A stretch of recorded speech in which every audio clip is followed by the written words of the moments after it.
No, we can't go live on Instagram or banned for that. My personal. Oh, That's 32.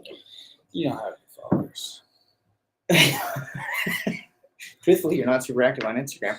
No, All right. Definitely not. Yeah, and that's okay. That's okay. That's okay. That's right. Yep. So, anyways, while we're going live, I want people to log in on. How was your trip? Trip was good. Trip was good. Welcome back. Welcome, Andy and Alex show. Andy and Alex. Back at it again. Yeah, trip was good. It was fun. Grand Canyon, highly recommend. 10 out of 10. 10 out of 10. That's a high rating. That's a high rating, yeah. Pretty cool to just see, God's handiwork on planet Earth. It's really amazing, That was your first time? Second time. I went when I was like 10 years old, but, couldn't really appreciate it. Don't really remember what it was like. But the views are unbelievable. Super beautiful. What was your least favorite thing? My least favorite thing about the trip. Wait, just like about the Grand Canyon? I don't know. Just all of it, I guess. I guess my least favorite trip was so we went to go raise money for brain cancer. Least favorite part was that brain cancer exists. So that's probably the big one. But grateful that we were able to go and rally around each other and stuff. So, yeah. ACLs this weekend. You're headed to ACL tomorrow, right? Mm-hmm. Austin City Limits Music Festival. Can you scoot down a little bit towards me? Sure. It's not symmetrical and it's bothering me a little bit. All right. Well, we got some people logging on. So, hey, everybody. Thanks for tuning in. Now that we have people watching. While we're going live today, make sure you drop some comments, ask some questions about real estate, about us, about anything that you want to know, and we'll be sure to answer them live and get back to you. So today, I guess Andrew Roberts here, Alex Kaufman, and we go live once a week, as you guys know, talking about different things in real estate to educate you guys, update you, and just provide a lot of valuable information. So today, what are we talking about today? Yeah, today we're talking about the risks of flipping real estate. So flipping real estate's really cool, right? We've all seen Chip and Joanna Gaines on HGTV just making ugly houses look beautiful. And we want to do it too, right? I want to see that repose gray on every single wall in those high baseboards. But that's not all there is to it. There's a little bit more to flipping houses than that. And you know firsthand, probably better than anybody, all that goes into flipping real estate. So let's start off with what would be some of your concerns, or what do you think the risks are? I guess number one would be that I'd put all this money into flipping a house and then not be able to sell it. Risk, or biggest red flag for me. You still own it. Then but then what if I can't afford it? Then I probably shouldn't have gotten into it in the first place, right? Maybe. Okay.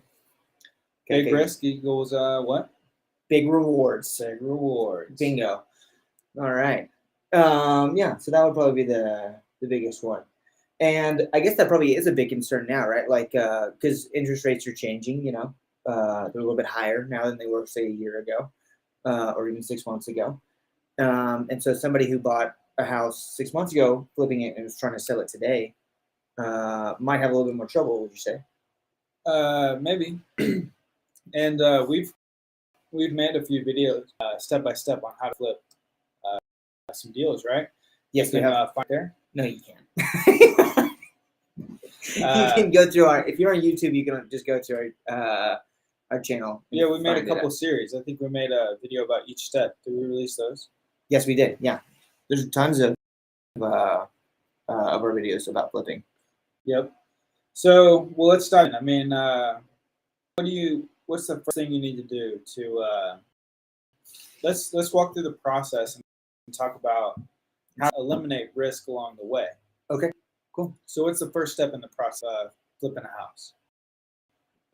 Finding a house. Okay, interesting. You didn't say pre-approved or having cash or finding contractors. I did say that, yeah. You said finding a house. Yeah. So am I right or wrong in that? I Some would say would say you're right, but why did you say that versus the others? because well, there's different ways to buy houses and acquire houses and partner with people, and so usually, like you need a house before you can partner with people or buy it, right? Like I would say, like find the house and then you'll figure out how to get it, and there's different ways of getting it. So if you figure out how to get it first, and then there's no deal, then you're not flipping a house. You got to have the house first. True. Yeah. There is no deal without the deal. Right. I mean, maybe even I would say maybe before you find the deal, is to watch these videos, right? Educate yourself a little bit on it, so that when the deal does come and you do find the house, then you're prepared with all these different options, all these different strategies of how to flip it or how to acquire it. Yeah. But yes, finding the house is still my answer. Okay, so finding a deal. So let's talk about how you can minimize risk there. What do you think you'd be looking for in a deal? Something below value or below market value, excuse me. How far below? Like $1,000 below? Or No, I mean, what does that mean to everybody listening? right. So you want to find something. You need to estimate what the after repair value is on it. What does that mean? ARV. So say after you fix it up, what can you sell it for? So you need to find that number. Then you need to find the number of the amount of money that you need to put into it to get it to a sellable house or a rentable house, whatever you want to do. To that ARV condition. To the ARV condition, correct. Okay. And then you're able to figure out is how much you really want to make on it. And so you find out the difference between the ARV minus the rehab costs. And then that's kind of what you want to offer on it. Yep. Or not what you want to offer on it, but like pay for it. You can take it a step further and even deduct closing costs, holding costs, insurance costs. Yep. Having a contingency cost in there because things are going to come up that you're not expecting. Sure. So, and knowing all these numbers is essentially kind of the first way to avoid risk. Because if you know what you're doing, if you know the numbers, then, if you don't know the numbers, then you're at a much higher risk because you might buy it for a price that's not good. And what's a good? So let's just say that the ARV value on the house is $500,000. Okay. Let's say that. Let's say you have to put $65,000 worth of rehab into it, materials and labor. Okay.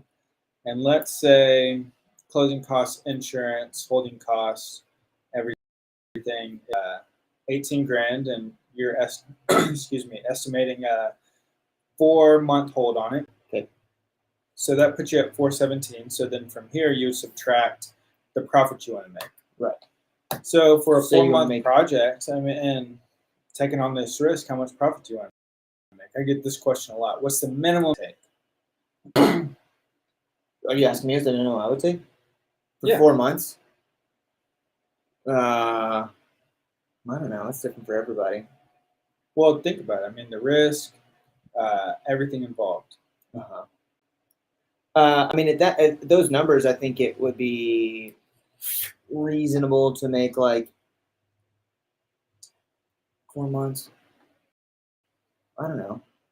$75,000. I like it. Come on. All right, so $25,000. Yeah. All right, so you need to buy it for $342. Okay. So that's but then you wouldn't offer that right off the bat because with negotiation, that's what the most you'd want to offer at if $75,000 is what you want to get. Yeah. And so you probably would start negotiations lower than that. So would you say that that's a good deal? I would say that's a good deal. What if you bought it at $400,000? $65,000 worth of work, closing costs, holding costs. Pretty risky, yeah? Pretty risky, yeah. So if you offered $58,000 more than the 342 number, assuming everything went perfectly as planned, that is what would make that part of it risky. But if you're buying a really, really good deal, conservatively, then that should minimize some risk. Mm-hmm. Right. Okay. What's the Well, things come up, right? So like that's what what you're saying with like if you're making less, like the risk is higher because like the margin's lower. Right, yeah, and like things come up, and so like even so, say the numbers line up perfectly, you get it at 342. So if everything goes perfectly right, you'll make 75K. But labor could go longer. Workers don't show up. The market changes. I've never seen one thing go perfectly right. Okay, right, yeah, and so that's why you kind of want the bigger margin. Yep, for sure. Right, because maybe 20, maybe you a lot doesn't go right, and you have to spend an extra 25K. You would still profit 50. Right, exactly. Yeah. So that's how you can minimize risk on the buy portion. Buy side, buy real low, and make sure you're getting a good deal. Have enough margin in there just in case come up or things don't go as planned, or you hold on to it a little bit longer, or you have to sell for less than you think you will, or you have to pay for some buyer closing costs or whatever it might be. Also, too, we didn't even calculate on the 500 ARV value. We didn't even calculate realtor commissions, closing costs, and everything. So that would actually bring the number down further. Okay. So probably about like 302,000 is what you'd want to buy it at to make your 75K. Right. Yeah. Closing costs, realtor commissions, everything. Yeah. So anyways, that's how you can minimize risk on the buy. Right. All right. What's the next step? You found a deal. Right. 302. Yeah. Well, then I guess you gotta figure out financing for it, right? You have to say the seller accepted your offer. How are you going to pay for it? How are you going to pay for it? What would you do? How are you going to pay for it? What I would do, I guess a lot of people with a flip, right? You're not going to get a 30-year fixed rate mortgage. Well, actually, I don't know. You might. Could. But if you're just trying to flip it and then sell it right away, hard money loans or private lenders, short-term loans, 12 to 24 months, are usually par for the course. Yep, and hard money lenders will typically fund the rehab. That's right. Yeah, that's the big thing. So you don't want to come out of pocket for that. How much do you think hard money loans are today? Interest rates? 12. Probably, yeah. Okay, yeah. Higher, maybe. A year ago, they were what, like 7, 8?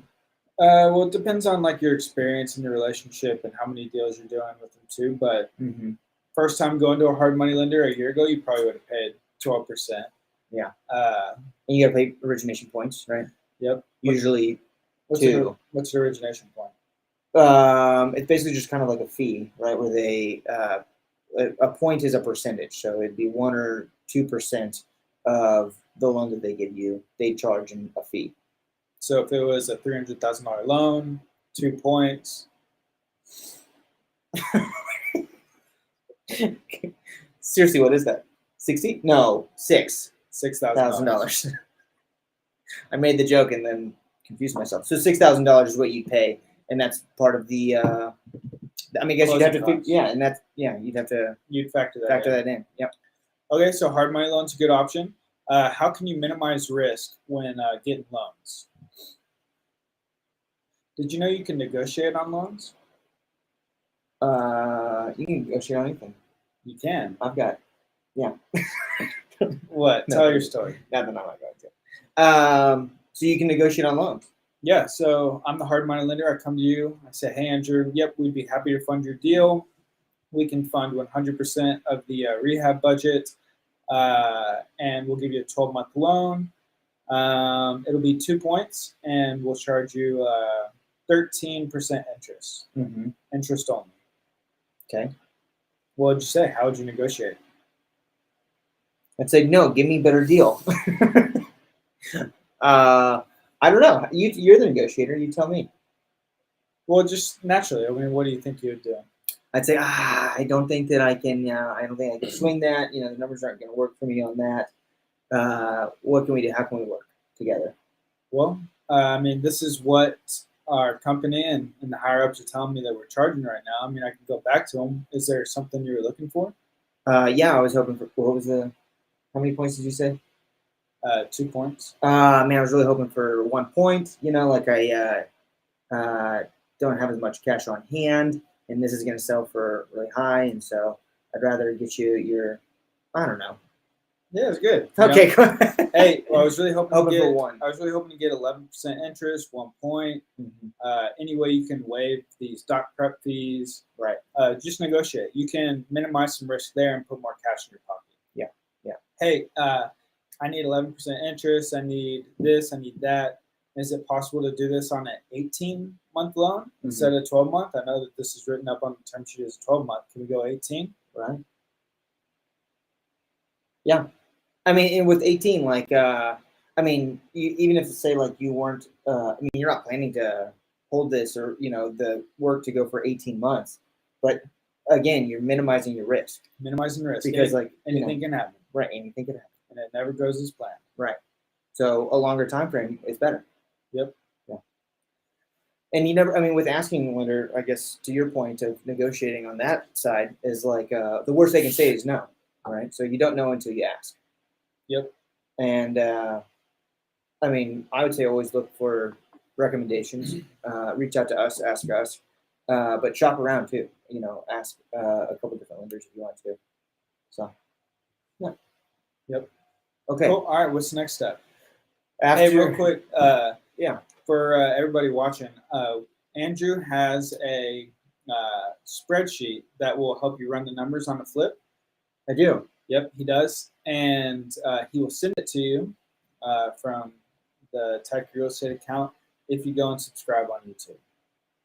That's right. Yeah, you got to subscribe on YouTube. Send him a DM with a screenshot, and we'll get you the spreadsheet. Yep. Cool. Yeah. Good idea. All right, moving on. All right. So after you get the loan, close on the property, I guess you got to line up. What is next? Is it materials or contractors? Do you have the cash? Do you have you got to close? Yeah. Well, your term sheet came back and it said, okay, you're buying it at 302. You need to put $60,000 down. It's going to be all in about 75 with closing costs. And we will fund your rehab, but we'll pay you back based on the line items that are completed. So you're going to have to come out of pocket initially for the rehab, materials, labor, until you start getting reimbursed. Okay. So do you have $75K to do it? No. You don't? No, I don't. Okay, so let's talk about minimizing some risk. How would you go about finding that $75K? Partner with somebody. That's an option. Yeah. Bring the deal to somebody, and then who has the cash. You obviously found the deal, and so you structure it hopefully 50-50. Sure. So they bring the cash. Yep. They get 50-50? Yeah. Cool. And what was your expected profit? 75K. 75K. Half of that would be 37.5, right? So if you profited 75K, someone else brought the money, you did all the work, set it all up, you'd make 37.5. Right. What if you said, hey, let me borrow 75K for 12 months? From a friend. Yeah, or whomever. Yeah. And I'll pay you 12% interest. 12%? Yep. That's what you'd start on? Whatever. 8. I'm just saying. 3. Okay. All right. That's pretty low. Well, you never know until you ask. All right. Well, let's just be realistic. Okay. But if I asked you for a loan, I'd ask for 3%. You wouldn't get it. I'd be losing money. Inflation. All right. So you don't know anything about that. So. 8%. Yeah. $6,000. Okay. That you pay them. You pay them their money back. Right. Which you would get when you sell the property. Yeah. And then the interest you pay them, 8% interest, 75K loan for 12 months. Yeah. $6,000. Cool. So instead of paying them $37.5 as a 50-50 partner, what if you got the loan and only paid $6,000? That's a great, yeah. Is that a better option? Way better, because then you're making $69,000. So look at 75K minus 6. Right. Yeah. So that's a good deal. Better deal, yeah. Yeah, way better deal. Okay, so minimizing some risk. Yep. You're not coming out of pocket with your own capital. Mm-hmm. You're actually buying this thing with $0 down of your own money. Yeah. Yeah. Super Now, smart. it could be viewed differently if it's a little bit riskier. Now, you're 100% leveraged and you got to get this deal done. Mhm. And if it doesn't sell, then you owe the bank their money. Yeah. The 240 after your down payment, Mhm. and you owe your second lender Mhm. $75K plus their interest. Mhm. So, but in terms of exit strategies, if the property was actually worth 500, you could get a refi and get everybody paid back if you had to Right. later down the road. Mhm. Just saying. Yeah. So, anyways, those are some ways to get the money. What do you think about those ways? I think those are great ways. I prefer the second option over. Well, I mean, I think partnering is great, but also, getting other loans, having zero money in. I think that's all great. Cool. All right. So, Yep. you found the deal. Yes. It's a good deal. Yeah. You expect to make 75,000. Yeah. You have lined up the loan, or Right. plural loans, Right. to buy the property. Yep. You got the cash. You found a partner, or you got another loan to come up with the cash down. Mm-hmm. What's next? Next is getting to work. Are you going to do the work? Andrew, maybe, yeah, but not everyone does. You think you could? I might do demo. You think you could do all the work in a 3-month time frame? Evenings, No, mornings, absolutely not. weekends, faster than a crew doing it the whole time. No. But So you would need to save hire- money. Yeah, you would save money. But is it more risky because you may not actually know what you're doing and you're watching YouTube videos? Right. Yeah. You may waste And then time, when you get money. it inspected, then it doesn't pass inspection. If And, you don't do it right, right. You may waste materials, labor, time. Right. Exactly. You tile the whole wall in the shower and it's done incorrectly, and you got to get all new tile. Mm-hmm. You got to redo it again, buy new drywall. Right. So doing it yourself is riskier. Maybe. If you know what you're doing, then maybe it's not riskier. You can devote the time to it. Uh-huh. I'm just playing both sides there. It Sure. could be riskier. Yeah. So potentially minimizing your risk would be to hire a crew. Or if you know what you're doing, General to do it contractor. yourself. Right. If you have the time and everything to do it. Right. Yeah. And if your time's not worth more doing other things. Uh-huh. Right. Yeah, yeah. Finding more deals, for example. Right. Yeah. That would be more efficient. It's to hire somebody, and then the more you're going and finding more deals. So let's talk about hiring somebody. Yeah. That's a big thing. Hiring contractors. Yeah. What are the risks there? Oh man. Where do you start? So many. Yeah, yeah, yeah. I mean, you got to, I guess, there's a lot of trust with it, right? Because you might not be on site the whole time they are, right? So you got to trust them when they're out of sight on the job. They're being efficient, that are with their time, and that they're being efficient with materials, and so you want somebody that has done good work before, has a good, I guess, resume. How would you figure that out? Asking for what's it called? Referrals, past clients, testimonials. What word am I looking for? Anyways, References? thank you. Good night. Yes, yeah, references. Asking Good for morning. I said so many R words. Yep. Asking for references would be really good. Okay. So references, yeah, you want to vet this contractor out. Uh-huh. Make sure that they do good work. Right. Speak to their references. Do they have a contract? Are they agreeing to, complete all this stuff? Is it line itemed out? And what they're going to complete and how much it costs per line item? Right. Yeah, so minimizing risk would be getting a contract, like you said, right? Yeah. Because if you're just doing a handshake deal, then they could. I mean, I've heard horror stories of GCs getting all the material and then just walking away. Yeah. Driving to Mexico, saying "Sayonara, suckers." Adios. Yeah, exactly. So having a contract would minimize your risk on that. Potentially, it should at least make you feel better, right? Sure. To know that you're dealing with someone who is at least organized in that way, and you should have something to fall back on should there be issues later with the contract. Right. Getting references. Uh-huh. What else can go wrong? So you do all that. You find a good contractor. You have some references. You viewed some of their past projects. You have a good contract in place. Yep.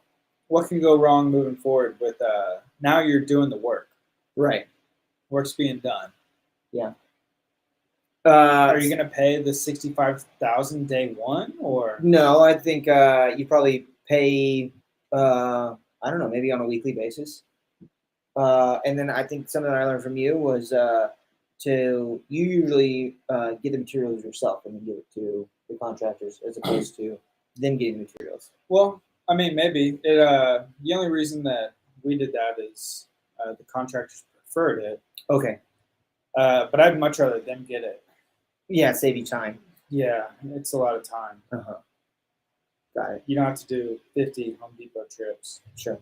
But sometimes GCs or other people will upcharge the materials. So if the materials cost $10,000, they may charge you $11,000 for their time and effort and everything getting these materials. Sure. Right. So that could be an extra cost. You could minimize risk by getting the materials yourself, but again, we're going back to you doing the work. Mm-hmm. I mean, getting materials can almost be a full-time job, depending on what's going on. Yeah. But you can minimize risk by being prepared. Sure. Not reactively getting stuff day of that you need. If you know you need 1,200 square feet of flooring, you can order that in advance and make sure you have it there on site. Right. If you know you need this many linear square feet of baseboards or quarter round or trim, you can get those, have it on site. Yeah. If you know you need 4 ceiling fans and you need X amount of recessed lighting light fixtures, and you know you need X amount of interior doors, so on and so forth with everything, then you can order all this stuff and make sure it's on site so that the contractors can complete the work with the materials that they need. Right, yeah. And usually you're lining this stuff up ahead of time, right? So again, minimizing risk. This is like, once you have the deal under contract, you're, getting all these, you're going by the house, taking your GC by, right? Seeing how much materials you need so that you're pre-ordering it, like you said. And that way, day one after you close, the crew hits the ground running. Yep, because it increases your risk the longer the time frame goes on, and if the contractors don't have the materials, then what are they supposed to do? They can't do the work. Right, exactly. All right, so pay on a weekly basis or whatever it stipulates in your contract. Yep. But I would highly advise that you don't pay for work that hasn't been done. Okay. So do not pay that $65,000 day one. Okay. Do not pay $20,000 to the contractor when they've only completed, a $3,000 line item. Right. Typically, it works in draws. Okay. So after they've completed certain line items of work, then they receive X amount of dollars because they've completed the work. Right. Yeah. If you pay ahead of time, then essentially that's when they head to Mexico. Yeah, you have no power or leverage. No, right. None. Yeah. So they can, at that point, they can do whatever they want. Except that piece of paper you may have. Right. So yeah. And then okay, everything's going well. You ordered all the materials; they're there on time. Contractors completing the work. Do you go check in on them? Like you said, you're not going to be there every day. Do you ever check on the project? I would say yeah. I mean, you want to keep an eye on the work to make sure that it's going at a pace that you want it to go at, and that they're doing the work that because you're the owner of the property, right? So you want it to look the way you wanted it to look, and so you need to go by and make sure. And then also, it's good to that you have a good relationship with your crew and with your GC, because that's a big thing with anything in business, right? It's like just having a good, solid relationship, and so you want them to feel supported because they're working for you, and so I think it's good. Something I learned from you is to go by and take them breakfast tacos or Gatorades or water or whatever, and just show them that you appreciate them, and if they feel appreciated, then they're going to want to work harder for you, and it's a better symbiotic relationship. Good vocabulary word, huh? Biology. Yeah. Economics 2 times ago. I know. Biology this time. Look at me, man. Smart. So how frequently would you say you go over there? You might correct me on this. I would say like twice a week. What happens the other 5 days? Yeah, hopefully they're working. Is that risky to say hopefully they're working? I guess it is risky. Yeah. We're talking about minimizing risk here. Sure. So if you want to minimize risk, then every day, I guess. Yeah, it's different. It depends on where the property is located, right? Like if it's 5 minutes from your house, go Sure. every day. Yeah. And you don't stay there a long time, but I do. As soon as I leave here, I go check on the project. I just look at it. Yeah. They were supposed to complete flooring today. Why is the flooring not done? Sure. They were supposed to do this on the paint, but hey, they painted the wrong color over here. Yeah. Or whatever. Mm-hmm. It's not necessarily going there and hanging out there all day, but it's just overseeing it, watching it, making sure things are moving along, progress is being made. Yeah. And you need to communicate these things to your contractors. Got it. Yeah. So open communication and checking in every day is a way to minimize risk. Yep. Because, I mean, if you say if you took my approach and you're going once a week or something, then the other 5 days, then you're 6 days behind. Say if they made a mistake, you're not going to find out for another 6 days. And then you're potentially drawing out your, full complete flip a week at a time, and you're losing time, which is increasing the risk. Yep, exactly. Got it. All right, work's completed. It's time for final draw. Great. What do we got? What do you do? I don't know. All right, so before you make that last payment, make sure you test everything. Make sure you go through the entire house. They call it blue taping it. Blue taping it. Point out anything they need to touch up, anything they need to fix. Yep. Is the faucet draining and working correctly? Is the gas stove working? Mm-hmm.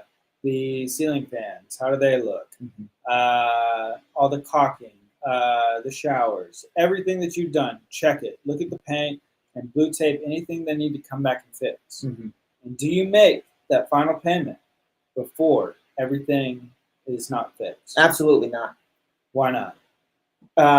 Because then if you make the final payment and there's a bunch of mistakes that they made, then they're good. After you make the final payment, then they're done with the work. But Andrew, I got to pay my guys. My family needs to eat. Yeah, I know. It's so sorry. Saturday. We were supposed to receive our payment on Friday. Well, you should have done the work right.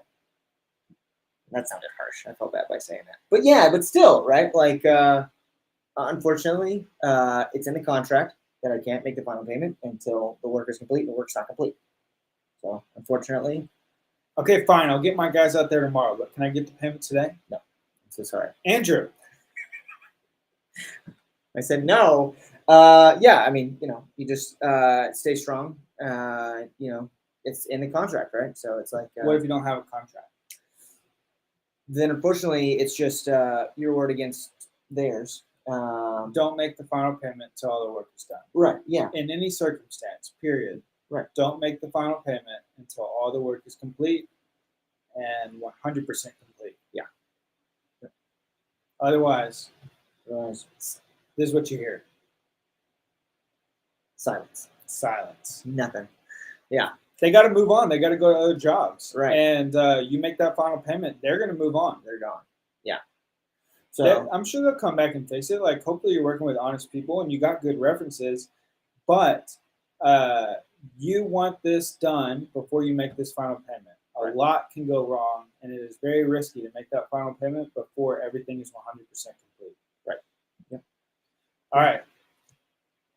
Found a good deal. Yep. Got financing. Yep. Bought the deal. Yep. Got the contractors. Yep. Did the work.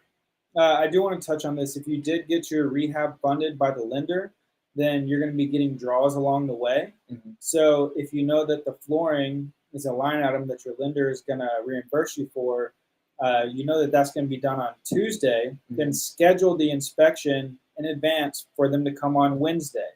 That way, you're not calling on Wednesday and they get out there on Friday. Mm-hmm. You want these funds from the lender as fast as possible. Yeah. So pre-schedule your draw inspections from the lender in advance. That way, you can get your money when you need it as quickly as possible. Good tip. Yeah. Be as efficient and proactive as possible. Yep. Got all your money. Yep. Got the work done. She's ready to list. Yeah. What do we do now? Are you going to list it? Well, if I'm an entrepreneur at TRE, then yeah, I'm gonna list it. Okay, but you're not Okay. a licensed real estate agent. So are you going to list it? No. Are you going to do it for sale by owner? Maybe. Is that risky? Maybe. Talk to me. I think people. so. Yeah. I mean, I think thinking of for sale by owner, right? You're not an agent, and so investors come in expecting to have, I guess, more negotiating power. And so I guess maybe you run the risk of getting bombarded by that and not having a middleman between you and the buyer. And the middleman is essentially the agent, right? Who works on your behalf has your best interest in mind and is trying to get you the best price. Well, that, but also too, are you going to put it on the multiple listing service, the MLS? I can if it's for sale by owner. If I don't have my license. Where's the place to get the most exposure for people who want to buy your property? Then I'll ask for it. Yep. Multiple listing service. So if you're not putting your property on the place where the most buyers are going to see it, is that risky? Yeah, it is risky. Yeah, less size on it. So you probably would do it for sale by owner, wouldn't you? I don't know. No, I wouldn't. Tell the truth. No, I really wouldn't. I mean, I would hire a professional. I'd hire an entrepreneur. Who would you hire? There's 180 of them that I've hired. All right. Yeah. Yeah. So what are you looking for in a real estate agent to list your property? How can you minimize risk there? I'm looking for somebody who, I guess for me, it's relationship first, right? Somebody that I know and love and is interested in, like I said, has my best interest in mind. Let me throw this out there. What if the person you know and love isn't a great real estate agent? Well, then, yeah, that's unfortunate that I probably would not choose them. But your sole determining factor was someone you know and love. That's one. I didn't say soul. No one said soul here. Okay. So you'd start there, though. I'd start there, I think. Yeah. And then how would you know? How would you be able to determine if they're a good agent? Yeah, if they're going to do a good job for you, other than the fact that they love you and you know them. Right. Their I guess their history, their resume, how many deals they've, or how many listings they've had, and how long they've been in business, and yeah. Is it possible though that someone who just got their license could do an amazing job? Absolutely, for sure. So I mean, the resume it definitely helps make you feel better. Right. What if they have like 200 clients they're working with though, and they do know and love you, right? But they've also got 199 other people that they're going to be devoting all their time to, versus someone who maybe doesn't have the extensive history, but their sole focus, everything they do, and they wake up in the morning till they go to sleep, is focused on getting your house sold. Right. What would you prefer? I'd choose the latter. Would you? Yeah. And you don't know and love them. That's okay. But if they're gonna work as hard as they can to help me, then that's what matters. And if I'm their only client, or one of a few, as opposed to one of 200, then I feel like my chances are better at getting that thing sold. Cool. So maybe you're not necessarily looking for someone you know and love and the resume, but maybe you're looking for like work ethic. Maybe you're looking for integrity. Maybe you're looking for, I don't know, you tell me. Yeah. Like you as a consumer, what would you be looking for? I mean, I'd be looking for all those things, right? Like everything that you just listed. In addition to that, I'd be looking for somebody, the perfect person would be somebody who has flipped real estate before, somebody who is an investor, somebody who makes money in longer, let's say. And because they know the market, right? And they also have this database probably in their CRM of investors who maybe they can get it sold before it even gets listed, sort of a thing, right? So somebody with that kind of a resume would be best. Okay. Yeah. And how would you vet that through? I'll talk to them, ask them. Would you ask for references there too? Sure. Past clients, or look at reviews, or absolutely, yeah, for sure. Cool. So all right. Communication. So you found your licensed agent to list the house for you. Yep. Are you gonna negotiate with them on commission and everything? I wouldn't. I'm not that guy. Smart. I think I really don't like when people say that agents don't do anything and they make all this money, because agents, realtors work so hard, and they went through all this training, and they're, like I said, if I'm hiring the right person, they're going to work as hard as they can to get me the best price, and so it's well worth 3 or 6%, right? I want them to, and in the beginning, right, we were calculating the numbers on how much I wanted to make, and so I calculated paying the correct percentage to the agents in that. It might be risky to negotiate. Sure. It might increase the risk. Yeah. I mean, yeah. I mean, honestly, the agent might feel disrespected, right? And they might not work as hard subconsciously or something like they're that. just human, right? I mean, if someone has Andrew as a client and me as a client, and selling both properties, even though ethically they shouldn't view things this way. I mean, just naturally as a human being, they probably subconsciously feel this way. Yeah. I'm paying him 3%. Andrew says he's paying him $500 flat fee. My 3% is going to pay him $10,000. Andrew's paying him $500. Yeah. Right.